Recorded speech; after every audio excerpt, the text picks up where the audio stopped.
Chapter 15. I strolled across town to the Halfling district using the marker on my map to find my way. When I arrived, Vogel greeted me with a hearty smile. I hopped up onto the shoeshine chair at the mentor's invitation, and he plunked himself down on the stool at my feet, rag at the ready. "Looks like you got a bit of wear on your boots today," he chuckled, wiping off the dust in rapid, two-handed motions. "Some." I glanced around at the pedestrians flowing around the stand. Vogel read my mistrustful expression. "Never fear. With your bottom perched in that seat, no one will overhear us. Complete confidentiality. Ask your questions." I admired the quick, even strokes of his shine rag for a moment, while I turned over queries in my head, but found myself distracted. I didn't like that I lost a point in vitality compared to last time. I needed to offset that somehow. When he raised his gaze to eye me with curiosity, I refocused and thought about the world surrounding me. I could ask a million things. The right questions about the economy and how the families did business might point me toward my ultimate goal. But asking how the game operated might grant me the insight to survive.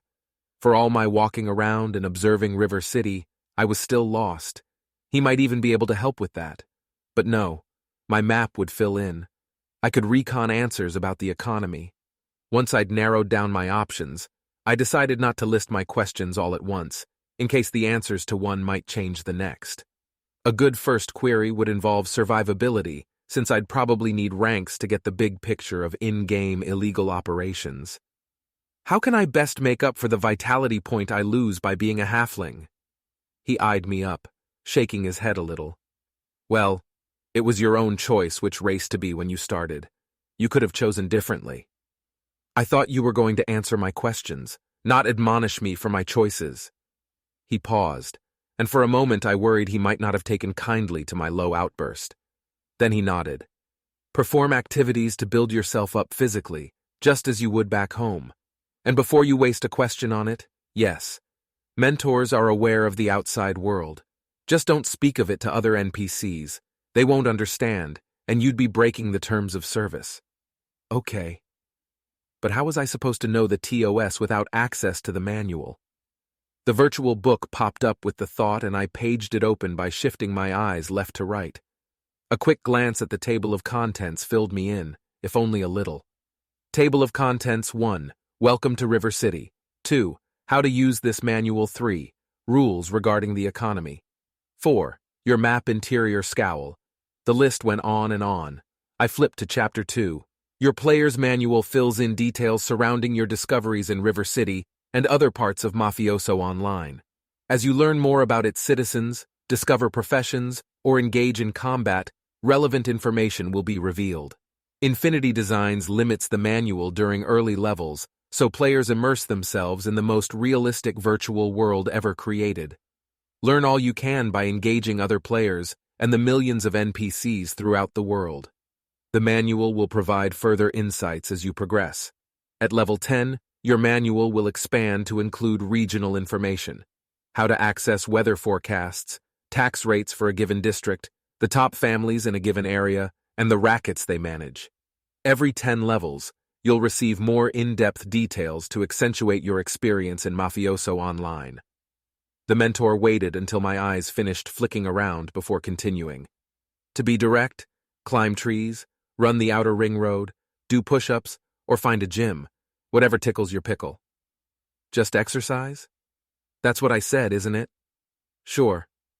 I softened my tone before asking my next question, hoping he'd relax a bit. For all I knew, the mentors would hold back if I irritated them. After all, he seemed like a genuine biological being in every other way.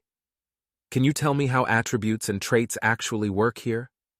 I rubbed my sweaty palms on my thighs, worried I'd screw up the asking and end up with insufficient answers. Maybe it was a foolish concern since I had money to ask more questions beyond those allotted by the quest. A fine question. Attributes and skills can affect each other as well as your interactions with beings in Mafioso Online. One action can impact an NPC's orientation toward you, for instance, while another NPC might discern a totally different meaning and have the opposite reaction. Skills you learned in the real world will rank up faster, but increases to vitality, brawn, and the like. Wait, hold up. You're saying if I had skills in the outside world in real life, they can benefit me here? I rested my forearms on my knees to draw closer to him, thrilled by the prospect. Maybe I wasn't really starting at zero after all. Just don't forget, you can't talk like this with anyone but a mentor NPC, he admonished. People will think you're delusional. You'll end up packed into a paddy wagon, and it's off to the funny farm with you. Seriously, NPCs don't realize they're NPCs. They're just people living their lives, get it? That worked for me. I wasn't trying to advertise my presence. But what was with the off-color terminology? It was so 20th century. Like, it went with the 80s flophouse decor they started me in. I didn't flinch, though. I heard a lot of shit in my former line of work, and this was tame by comparison. I shrugged. Okay. He broke shit down. Each time you level an attribute, you increase the likelihood that actions associated with that attribute will be successful or impactful. For example, determination might pull you through a fight. Deceit might get you something you want or get you out of a jam, but that dishonesty might draw approval from one ally, while another might lose trust in you. Intimidation is obvious, I think. Not that newly rolled halflings have much to go on there. Logic can help you solve problems and unravel complicated situations. He gazed up at me as he finished polishing my boots. You seem like the thinking type, I'll give you that. Gee, thanks. He moved on. Vitality will make it so you bleed less and die slower, and versatility's impact is far-reaching. If you reach a high enough versatility score, you might get a random attribute bonus point for a given level. Got all that? Hoping, I thought conversation log, and a transcript popped up with his exact words at the end of the text with a timestamp. Pleased, I nodded. It was good to have a backup just in case. I then discovered a notepad and found transferring the snippet I wanted a seamless task. Good. Now traits. These are more geared toward instincts. They don't advance, they're just ingrained. But they can help you level certain attributes based on how you respond to a situation. I wasn't positive I was following on that, but my concern proved short-lived when he elaborated. Survival is obvious enough. It governs how effective you might be when dodging a punch, how well you might climb a tree if something is chasing you. Intuition is sort of the opposite of logic. It's the likelihood that you'll pick up on things naturally, based on how your brain works. Makes sense, yes? I nodded for him to continue. Brawn is about muscle mass. More brawn means you can carry more weight, swing heavier weapons, and the like. Focus helps with tradecraft and puzzle solving. Adaptation determines how quickly you can, adapt to a situation.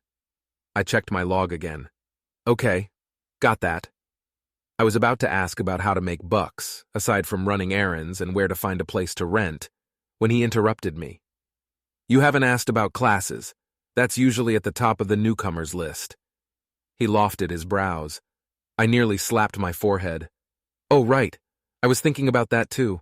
What are the classes and how do I get one? Looking for a twofer, are you? Oh, I didn't mean to. He waved me off. I've heard it before.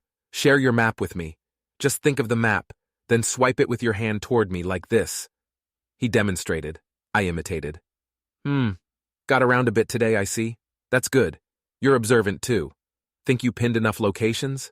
Geez, talk about thorough. He gave me a speculative look, nodding. To select a class, you're going to need a trainer. Here are some trainer locations in the Halfling district. Oh, and a gym for a little bonus. I noted the proximity of trainers to the gym. They seem to overlap. I assume the trainers will explain more about classes. I hoped that my sidestepping by not phrasing the inquiry as a question would serve. It worked. Right. You can think of vitality as cardio-based because it applies to stamina, and brawn as muscle. Vitality also determines your HP, brawn your raw attack power, and more, but I wouldn't want to overload you too soon. As if it wasn't being transferred to my conversation log. Skeezy bastard. But I'd gotten a freebie, and gift horses. I allowed myself a sharp smile. I got it. Thanks so much, I all but cooed. Although I expected him to cut me off, he continued. Dude liked to talk. Just remember, traits and attributes can affect one another. If you survive a fight through pure guts and score a bonus determination point, you might also score a point in survival. I copied that bit to the notepad for closer study so I wouldn't have to search the log later. Something else occurred to me, and I leaned closer to keep from being overheard, just in case this magic seat wasn't so magic. Can you tell me about the mafia families here? I could really use a leg up on all that, I whispered. It's the whole point of the game, right? Ha, I like it. You think you're slick, right? I hand you a gift, and you think I'm unaware of your subterfuge. Hell, that's almost worth a little respect. His eyebrows leveled out. But you'll find that's the one thing you will always have to earn in this world. Is that a no? I've got kids to feed, hun. He dropped his polishing rag, then turned over his hand to show me the deep lines of his palm. I forked over the bucks. Then I thought better of it and dropped him an extra 5 ski. His eyes lit up like a kid on Christmas. How about we go over to the cafe? I'll buy you a drink since you're just a level 2. This one's a longer discussion. What about the magic seat? He waved a dismissive hand. I just tell new players that so they'll relax. The system lowers our voices to inaudible whispers when mentor services are being used. So, you lied, then ended up wasting the time explaining it anyway. Damn, you're sharp. He half shrugged before leading me to where the halfling district opened on a quaint medieval-style town square lined with shops and restaurants. In the middle squatted a bandstand with bench seating. Stubby folk sat there, listening to musicians gathered on stage. Behind the stage stood several canopied market tents where shoppers browsed baskets and crates of produce and handmade goods. Banks of riotous flower beds lined the flagstone paths to encircle the bandstand and cut across the seating area. Chapter 16. Vogel gestured to the world at large over a steaming mug of herbal tea. Most rackets are run by families. They're underhanded fucks who dip their fingers in all the businesses, and while some have agreements about who owns which territories, there's never a contract, so there's often conflict. Just because you're in the halfling district doesn't mean you don't gotta watch for interlopers. New families come into power by whacking the old ones. It's a nasty bit of balance, and innocents often get caught in the crossfire. An older halfling woman set before me a wee fork and a saucer holding a rose and a slice of pistachio tea cake. I thanked her, waiting for her to leave before speaking again. That Antonelli guy had a bit of a stick up his ass. He eventually offered me work, but the testosterone in that place... The mentor nodded. No surprise, I suppose. Anytime you're in someone else's territory, you might not get the warmest welcome. Depends. The gnome, Pracha, was quite nice. Keen for his reaction, I sipped my tea and waited. Well, they have that look, don't they? He chuckled. They're great engineers, and he's not the only one known to run a weapons lab around town. I recalled my first sight upon entering the world, the hulking figure witnessed through the window of the rundown hole in the wall. Do the orcs do all the grunt work around here? Them and the ogres. If you have money trouble, watch who you go to for help. The gnomes use the oversized thugs in their loan sharking businesses, and the rates won't be the only things that get you in the end. They hang around the track to help out the gamblers, know what I mean? Better to find work when you can. Good to know. I sipped the tea. It would be an acquired taste, but apparently this blend was a halfling specialty, so I figured I might as well get used to it. So you realize all the mentors are halflings? Information is money. The other families have better shit to do, so they leave us alone for the most part. Plus, they know which side the bread is buttered on. He slung me a laden wink. Not much conflict if you're cautious, and you cozy up to the right people. Antonelli is a good one to know. My mind raced, considering the options my first day might have opened for me. Maybe I'd done well in choosing halfling as my race, in light of my former stealthy careers. And if the others had better shit to do than harass halflings like myself, I was in luck. They absolutely despise the pixie dust market, he was saying. I realized I'd lost track of the conversation. Pixie dust? I echoed, checking my log on the sly. Elves. He'd been talking about the elves, law-abiding types. It's a scourge on our world, that shit. People enslave the pixies to harvest dust. Gets people high and makes them ridiculously addicted. You'll see. Not my thing. I poked at my tea cake like I'd seen women do when in the presence of men like me. Fuck it. I was hungry. I ate the whole decorative concoction in a few bites. I followed up after I swallowed. So, they're in law enforcement? No, not precisely. They tend to police the districts using their guardians, an elite fighting force with various skills for keeping the peace. The other families have screwed around from time to time in elven territory, but 9 out of 10 times they regret it. And on the 10th, the elves are usually biding their time before correcting for the other family's mistakes. They play the long, patient game, and they're less likely to go violent because they're more methodical by nature. But bring violence to their streets, and you won't leave with both arms. I'm not here for trouble. I summoned my most convincing look of innocence, but didn't know if it translated to a halfling female's features. Besides, mentors probably saw so many people lie through the starter areas, trying to slide bullshit past them. You'll find the elves hanging around the ravine and nearby parks, mostly. They've got a settlement down there. Nature types. The city is surrounded by forests for thousands of miles in every direction but for the South Harbor. They maintain a stronghold out there in addition to the stuff in the ravine. The orcs are the only other ones with the hanging fruit to maintain dwellings in the wilds. When they aren't near the wharves unloading cargo ships, you'll find them in one of their villages out there. He paused, like he wanted to make sure he had my undivided attention. But I wouldn't go looking for the villages, nor screw around with the wharves. It didn't take a genius to realize smuggling was going on down there. My mind gravitated toward finding a way into the racket to see if Rossi moved stuff for real-world profit. Old habits really did die hard. Does River City have any exports of note? I licked the tines of my fork, pondering another of those tasty cakes. No, I'd seek out a real meal later. My stomach grumbled at the thought. If it can be moved, it floats in and out of the docks, he said darkly, even when what's being moved is a who instead of an it. When I met his gaze, he gave a slow nod that sent a chill racing up my back. I'd once pried open the back of a cargo container bound for the States to find a bunch of mid-teen girls sleeping in their own feces. That shit burned my bacon, and I preferred it chewy. Did people have to drag every dark bit of shit into their fantasies too? Although people can travel to 3 continents from the docks, there are portals for official travel between various cities, but they're controlled by the elves, and firing them up costs time and high-level magic resources. So there's a cost deterrent, which means most travel and intra-city trade goes through the harbor. Right. Where was I? Oh. He rolled his eyes with dismissive humor. Humans. Neutral, generally. Their families also hate the pixie dust market, though they're happy to employ the little guys when it suits them. They also employ the ogres for their muscle. You might have seen Antonelli's man at the restaurant. Yeah, I suspect he was the guy with slicked back hair surrounded by friends. I made quotations with curled fingers. At a private booth near the Don, shifty eyes, constantly checking me out. Sounds like him. Like all the other families, humans maintain a contingent of police and judges stuffed into their pockets. They run the construction business on the north side, serving the halfling and human districts. They also dabble in loan sharking. They manage a lot of clubs, too. The orcs and ogres are all chaotic sorts.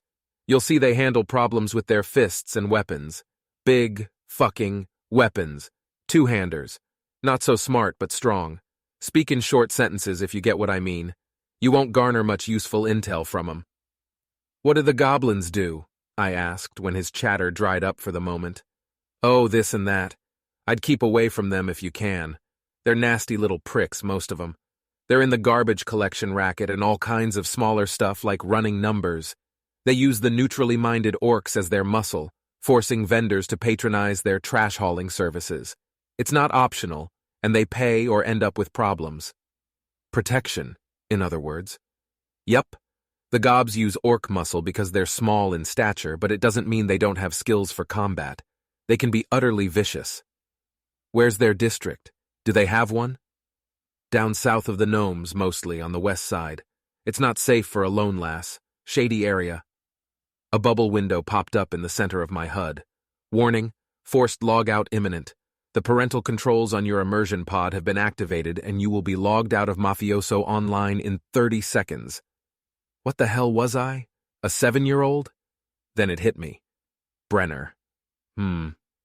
A timer of golden letters ticked down when I returned my gaze to the mentor. My heart thumped, and the sensation was entirely too realistic to be comfortable. What would happen if I logged out in the middle of a diner? Would I just vanish? Would people think it's strange? Would it draw undue attention? You're being stupid. They'll have contingencies. I slapped the palms of my hands on the table. I need to run. He eyed me a moment. You want more cake? More tea? I pushed the saucer away, thankful I wouldn't sit there and toy with the crumbs. I'm good. The timer reached 20. I will need to find a place to bunk eventually. Any suggestions? Most places are clearly marked. Cheapest rentals are mid-district. Thanks for your help. I'll be back, I'm sure. There's a lot to learn. I smiled amicably, and he returned it as we rose from the table. Without appearing like I was in a hurry, I strolled to the door, slid out into the dark of early morning, then turned toward an alley I'd passed earlier. When I slipped around the corner, the timer hit one.